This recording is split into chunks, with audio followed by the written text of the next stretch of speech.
Bonjour, aujourd'hui je vais vous montrer comment on peut assigner des modèles de factures ou des modèles de devis à des clients en particulier. Donc, ça peut être utile, par exemple, si vous avez des clients aux États-Unis et que vous devez leur envoyer de la correspondance en anglais. La première étape, c'est d'aller dans les paramètres, d'aller modifier nos modèles. Il y a toute une panoplie de modèles ici. Si on fait un nouveau modèle, par exemple, de facture, on peut prendre le modèle qui nous convient, puis choisir, par exemple, le modèle allégé ici, choisir une terminologie en anglais. Donc, tous les termes vont déjà être traduits. Vous n'aurez pas besoin de le faire à la main dans chacun des champs du modèle. Donc, je vais l'appeler ici allégé anglais. Oups. Par la suite, je vais faire la même chose avec mon modèle d'email. Donc, dans les modèles ici, je vais en faire un nouveau. Même si j'en avais un en anglais, je vais faire facture anglais. Vous pouvez venir inscrire votre texte directement. Invoice. Vous pouvez utiliser les champs réservés. Les champs réservés, c'est Zoho qui vous a facilité la vie en mettant un paramètre qui va aller chercher, par exemple, votre numéro de facture directement en fonction de celle que vous êtes en train de faire.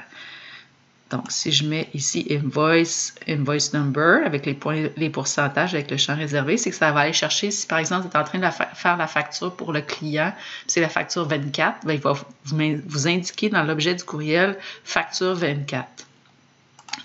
Là, vous pouvez rajouter du texte. Dear, par exemple, mon client, je vais rentrer un message réservé, par exemple le prénom. Puis là, vous pouvez dire Here are my fees for the period ending. Puis là, vous pouvez mettre, mettons, la date de la facture. Donc, c'est un modèle que vous pouvez utiliser. Là, vous pouvez faire le message que vous voulez. Par la suite, vous devez aller dans votre client, choisir un client, mettons, entreprise ici. On va aller dans la section d'avantages à droite et on va venir associer des modèles. Donc, je vais lui dire pour le PDF de facture, ben, prends le allégé anglais. Puis, dans les modèles d'email, ici, on va aller chercher facture anglais.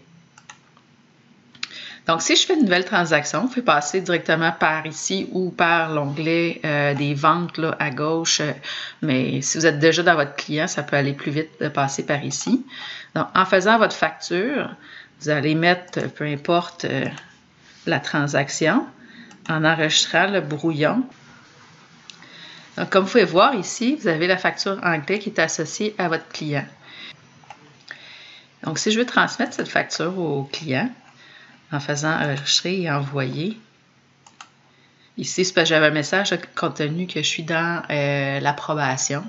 J'ai autorisé, en fait, j'ai activé plutôt le paramètre d'approbation des factures. Ça fera partie d'une autre capsule. Ici, ce qu'on remarque, c'est que l'espace réservé suivant n'a pas été remplacé dans ce message. En fait, ce que ça veut dire, c'est que j'ai pas de client de défini dans mon contact. Donc, si j'ai entreprise log ici, je vais aller modifier mon contact. J'ai pas de prénom. Fait que, mettons, Marie-André. Donc, c'est sûr que vouloir envoyer une facture à quelqu'un qui n'a pas de prénom. Donc, je vais retourner chercher ma transaction. Ça vous permet de voir un peu comment je navigue. Ici, j'ai ma facture brouillon. Et là, je retourne dedans, dans Modifier. Et je vais faire Enregistrer et envoyer. C'est ça qu'il disait tantôt, là, cette facture sera automatiquement approuvée après envoi de votre part, c'est que j'ai activé le paramètre d'approbation. Donc, on peut voir ici les champs qui ont été pré-documentés, Invoice et Dear Marie-André. Donc, on voyait que c'était ce que j'avais mis dans le message, donc avec les champs prédéfinis de Zoho, qui peut mettre à jour directement l'information. Donc, si vous avez des questions, n'hésitez pas à communiquer avec nous chez Cofinia. Ça va nous faire plaisir de répondre à vos interrogations. Et si on n'a pas la réponse, ben, on va la chercher. Merci. Bonne journée.